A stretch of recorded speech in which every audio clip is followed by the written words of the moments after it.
Good morning to class 6 student. Welcome to Ascent Academy online classes. Geography में हमने last time the earth in the solar system ये chapter पढ़ रहे थे और साथ में मैं आपको एक इम्पोर्टेंट इन्फॉर्मेशन दूँ। ये पीछे के जो क्वेश्चन है 5th क्लास तक टीचर कराते हैं पीछे वाले, ये आपको खुद को इसमें जैसे जैसे मैं पढ़ा रहा हूँ आपको खुद को इसमें सर्च करना है। अब एक एक आंसर मैं नहीं बताऊँगा, जो आंसर क्वेश्चन आपको नहीं आ रहा है वो हार्ड आ रहा है वो आप में से पूछ सकते हैं।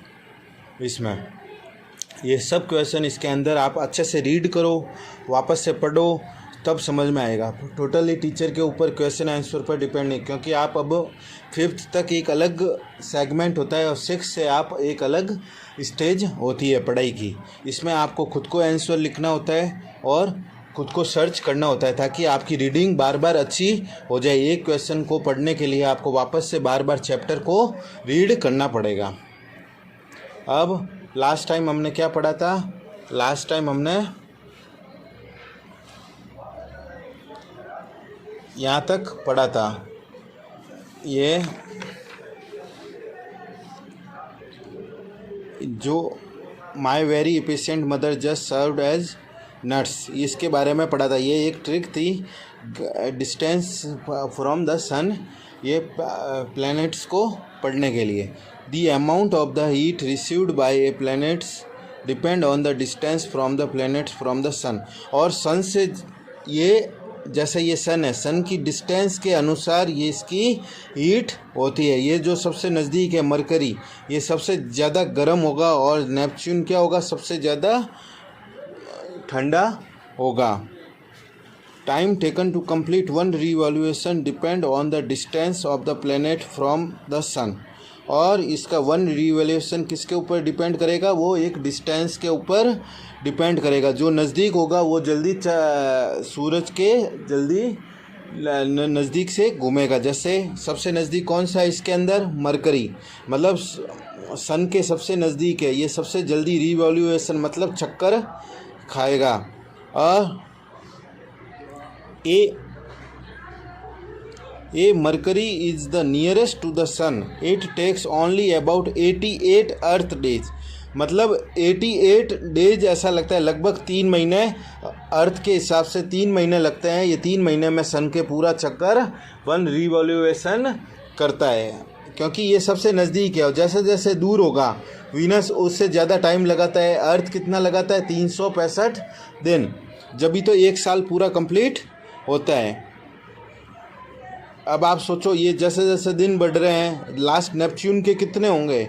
Neptune which is the farthest takes 164 earth years, 164 साल लगते हैं एक चक्कर काटने के, क्योंकि ये सबसे दूर होता है। और जो सबसे नज़दीक होता है उसको 88 डेज लगता है, जबकि इसको 164 साल लगते हैं नेपच्यून को, क्योंकि ये बहुत दूर होता है। और जैसे दूर होगा तो सर्किल भी उतना बड़ा होगा। ऐसा नहीं है कि अपने जैसे ज़ोर ज़ोर से धीरे धीरे करते 164 और अर्थ ईयर, मतलब पृथ्वी के 164 साल के इक्वल इसका समय लगता है। Nearest to the sun Mercury receive a great, ये इम्पोर्टेंट है ना, 164 और 88।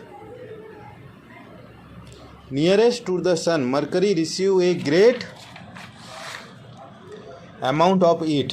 और मरकरी की जो हीट होगा, जो गर्मी होगी, ऊर्जा होगी, वो सबसे ज़्यादा गर्म होगी। क्यों होगी? क्योंकि ये सन के सबसे नज़दीक है। जो सबसे नज़दीक होगा वो सबसे ज़्यादा गर्म होगा। और सबसे दूर कौन सा है? 164 ईयर जो घूमता है सबसे दूर सन के, वो सबसे ज़्यादा कोल्डेस्ट होगा। It farthest from the sun, Neptune is the coldest planet in the solar system. Neptune is the coldest planets in the solar system. The names and symbol of the most of the planets are very ancient.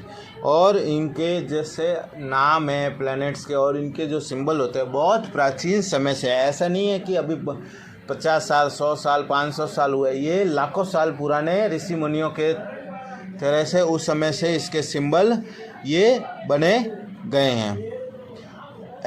Even now astronomers use this symbols, और जो symbol ऋषि मुनियों ने बनाया वहाँ तक अंतरिक्ष का जो नॉलेज रखते हैं एस्ट्रोनॉमर्स, जो अंतरिक्ष की बारे में रिसर्च करते हैं, उन लोगों ने भी ये नाम रखे हैं।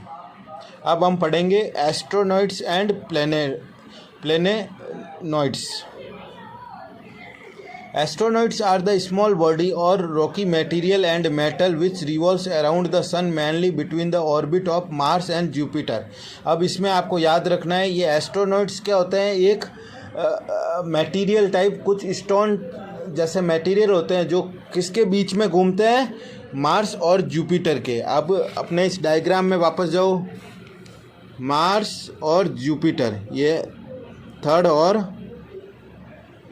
1 2 3 फोर्थ मार्स, फिफ्थ, इस ये क्लासों में क्या क्या घूमते हैं, एस्ट्रोनॉइड्स। इसके चारों तरफ ये एस्ट्रोनॉइड्स का है, मार्स एंड जुपिटर इनके। और ये क्या होता है, एक जैसे स्टोन ही होते हैं, जैसे पहाड़ के पत्थर या छोटे छोटे मटेरियल, ये गैसेज नहीं लेकिन ये मटेरियल सैडी स्टोन्स, ये इस तरह से ये होते हैं। The largest asteroid is the Ceres. Ceres क्या है, ये लार्जेस्ट एस्ट्रोनॉइड्स है, ये इसका नाम है Ceres. The asteroids are believed to be pieces of the planets which probably exploded after is birth. और कुछ एस्ट्रोनॉइड्स ये मानते हैं कि जो टुकड़े होते हैं प्लैनेट के बीच के टुकड़े हैं वो कब हुए, क्योंकि ये कुछ प्लैनेट 8 की जगह पहले हो सकते हैं कि 50 प्लैनेट हो या बहुत ज़्यादा हो, कुछ प्लैनेट टूट गए हैं, विस्फोट हो चुका है, एक्सप्लोड्स हो गए, वो उसके टुकड़े कहाँ घूम रहे हैं, मार्स और जुपिटर के बीच में घूम रहे हैं, जिसको एस्ट्रोनॉइड्स एंड प्लेनेनॉइड्स बोलते हैं। अब हम पढ़ेंगे मीट्रोज एंड मीटरोइड्स, मतलब उल्कापिंड्स और उल्कापिंड्स। Meteoroids are the heavenly bodies in the sky, see as the bright streak of the lights and flashes for the movement across the sky. और ये उल्कापिंड क्या होता है, सबको पता है कि एक चमकती हुई चीज़ आती है, जैसे नहीं बोलते आसमान में चमकती हुई चीज़ गिरी या तारे टूटे, ये क्या होता है, बहुत ग्रुप के होते हैं, एक चमकती हुई चीज़ होती है जो अपने आकाशीय में दिखती है, आकाशीय पिंड बोलते हैं जिसको उल्कापिंड। अखबार में भी आपने पढ़ा होगा कि वहाँ उल्कापिंड गिरे, ये एक चमकती हुई चीज़ होती है जो अपने स्काई में देखने को कभी कभी मिलती है। Meteoroids are the usually small और burn up the earth's atmosphere before they can the earth surface. और ये उल्कापिंड क्या होते हैं, जब अर्थ के सरफेस में आते हैं उसके एटमॉस्फेयर एकदम चेंज हो जाता है, उस एटमॉस्फेयर चेंज होने से ये बिखर जाती है और उल्कापिंड टूट जाती है। लोहे के गोले टाइप होते हैं, लोहे के गोले जो आसमान से नीचे गिरते हैं और अर्थ का जो एटमॉस्फेयर होता है उससे वो चेंज हो जाते हैं। When meteors are the large, do not burn up completely, they land on the earth surface, are known as the meteoroids। और कुछ उल्कापिंड जो नीचे बहुत बड़े होते हैं वो पूरी तरह से नहीं जलते हैं और टूटते हैं, तब भी ये अर्थ के सरफेस पे आते हैं, जिसको meteoroids बोलते हैं। अब है सैटेलाइट्स। ये satellite is the solid heavenly body. Satellites क्या होता है, उपग्रह, दैट रिवॉल्व्स अराउंड, जो ये एक उपग्रह होते हैं जो किसके चारों तरफ घूमते हैं, ग्रह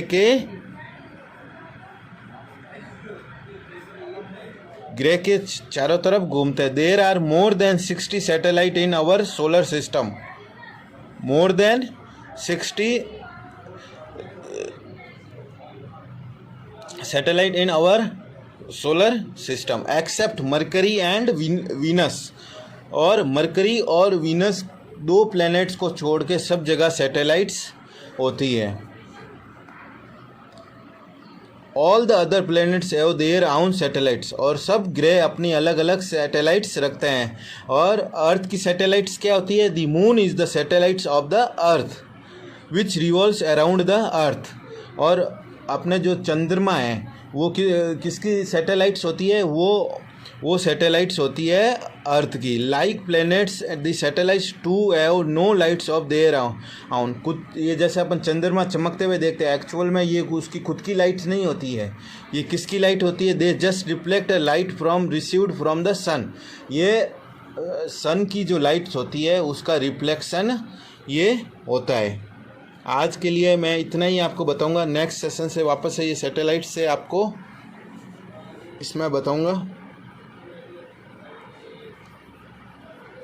और होमवर्क में आपको ये जिस बच्चों ने कर लिए हैं उसको वापस से नहीं करना है, और ये होमवर्क सर्च करके आपको कुछ के आंसर मैंने यहाँ लिखे हुए हैं और कुछ आपको खुद को सर्च करना है पूरा चैप्टर। उसके लिए आपको पढ़ना पड़ेगा और उसके लिए आप चैप्टर को रीड करें और अच्छे से ये क्वेश्चन आंसर करें। आज के लिए इतना ही। Thank you.